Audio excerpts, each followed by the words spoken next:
Most of us work hard to provide our homes with every possible comfort for our children. We safeguard their health. We strive to set before them good examples of moral living, of manners and deportment. Possibly, we even pamper them. Yet complacently, even carelessly, we commit our children to schools of which we know but little. We cannot meet the complexities of modern life with outmoded school systems. We must keep our educational standards abreast of the swift-moving times in which we live.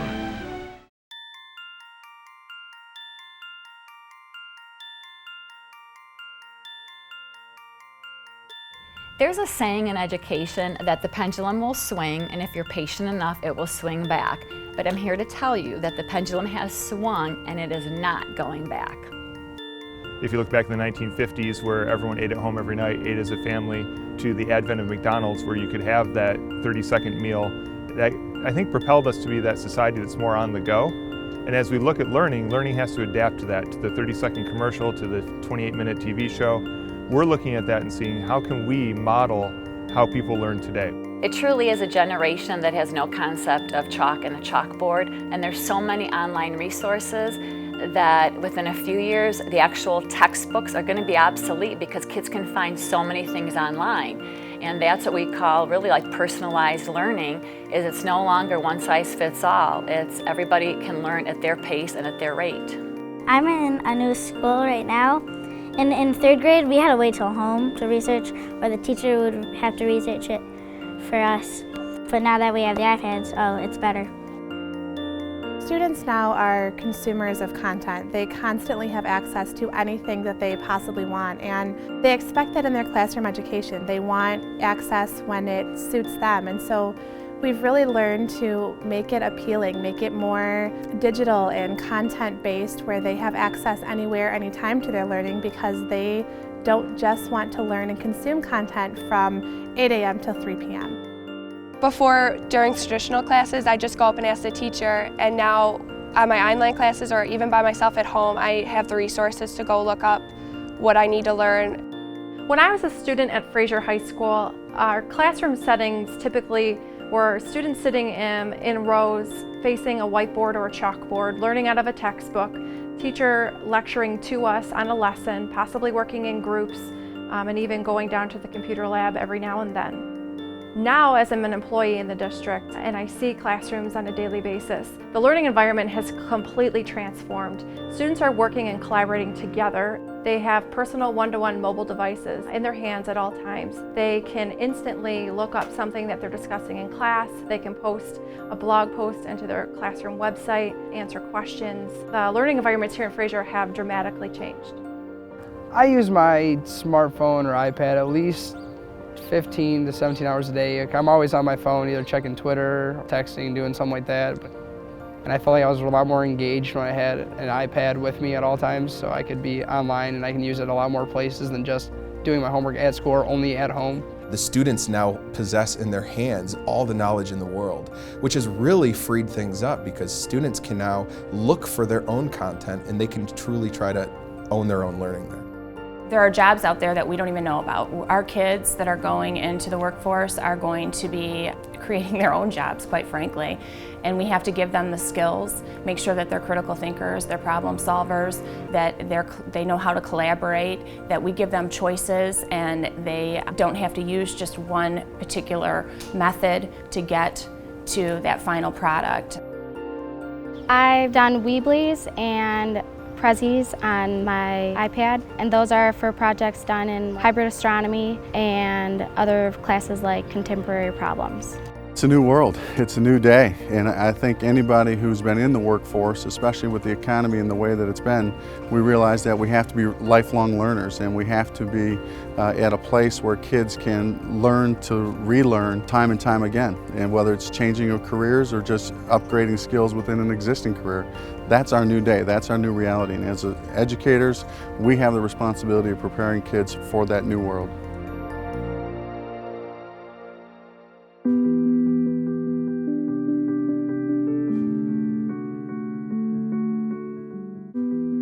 I just heard something recently that said it's not about the knowledge anymore, it's what our students can do with that knowledge. And that really speaks a lot, and that's what we're seeing happening here at Fraser. It is not the same district anymore. It's certainly not the same classroom anymore. All of our classrooms are equipped with Promethean boards, which are interactive whiteboards. All of our rooms have Apple TV. And of course, our recent initiative, which has been the iPad rollout for every single child in grade 3 to 12. And that is in school. And outside of school, we don't want learning to stop at 3:30 or 4 o'clock, or we don't want learning to just happen behind 4 walls. We want kids to be able to access that learning when they leave school, when they wake up in the morning. The concept of 24/7, anytime, anywhere learning is never more prevalent than it is now. I feel like I'm very connected with my teachers more than before we got the iPads because I have access to my email whenever I want it, so it's easier to just shoot them an email and be like, hey, what's up? I don't get this. Or just even ask them if I can come in before or after school to see them. Just a few months ago, I had a student approach me while I was visiting a classroom. He was a 4th grader, and he explained that last year he was in a different school district. He had come to Fraser as a school of choice, and his family had chosen to send him to our district. He had said to me when we were talking about his new iPad that he really likes to learn now. And at his old school, he didn't really enjoy sitting in class, and he had a hard time paying attention. And it really struck me that by giving him this tool and the responsibility and the opportunities to learn off of this device, it really changed his mindset on learning and really engaged him in the process. I definitely learn more by taking my iPad home and looking up stuff that I don't understand, and it really helps me because I used to just not understand it and go to class. But now that I look it up on my iPad, I know before I go into class, so that way we don't have to waste time going over that subject again. What we're doing in Fraser is a really big shift in education, period. One-to-one is mobile technology, so every student in our building is equipped with a device. Going one-to-one was scary for a lot of people. It's one thing to talk about it, it's another thing to actually do it. When you have the devices in your hands and you're playing with them, now you have 30 kids in your classroom, and now you're designing lessons around the use of the mobile technology. It really shifts and transforms classroom instruction and just lesson design in general. We work on a bunch of stuff. We use StoryKit for the stories. We use Type on PDFs to help with that. In the other classrooms, we use Toontastic and Stock Puppets to make videos and present them to the class. The one-to-one education, at the foundation of it is to try to create a personalized learning environment for every child. We know that every kid is different, and every family, every child is different. So as a school system, what we're trying to do is create an educational system that meets the needs of every child. And that includes leveraging technology that allows them to extend their learning beyond the regular school day and to go home and work on areas that they need rather than the entire class. And it allows kids to move at a different pace so that you don't have to move through your learning all at the same time with just your classmates. A teacher was giving a math test at the end of the week. So earlier in the week, the teacher had her children email her at night what math concepts they were struggling with and what they needed to work on. The next day when the kids walked into the classroom, they were already in their groups based on what skill they needed help with. So no one had to sit there and go through an entire review if I already knew that concept. That is the tenet of personalized learning. Now we can create content and video tutorials and lessons that are self-paced lessons where students can learn at their own rate, where I can create a tutorial for some of my lower students to watch over here and work with different students over there. So it really has become more individualized and something that appeals to all of the learners and not just the average learner in the middle of the road. We had an advanced project, and the kids who were excelling in their work would go out in the hall and work on a more advanced project on their iPads, while our teacher would help the other kids who weren't getting it as much. It's not about the technology, it's about learning. It's about what that technology provides for kids beyond the regular school day and during the school days. We have 3rd graders, 2nd graders that are blogging with our teachers up until 7, 8 o'clock at night talking about class assignments or stories, and that's where the magic of learning starts to take place. We always use this technology outside of school, and now that they're combined, I think it's fantastic. One of the phrases that we've coined here in Fraser is, it's where learning drives innovation. And what we do and why we do it is not about how many iPads we have or how much wireless access we have.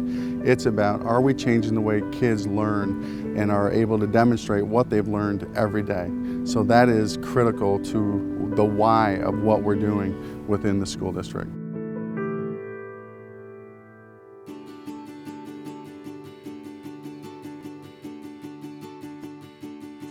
iPads in your resting places and in your seats, please. I think education will be extremely different in 5 years. There is such a sense of urgency to redesign our schools, and we hear all these calls for reform in education, and often that is considered a negative.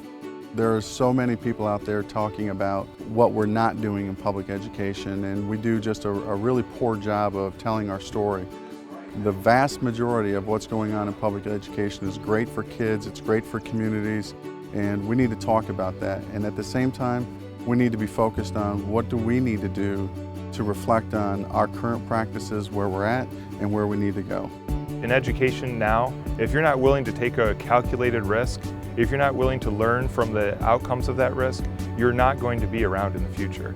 And our students, honestly, that's what they deserve.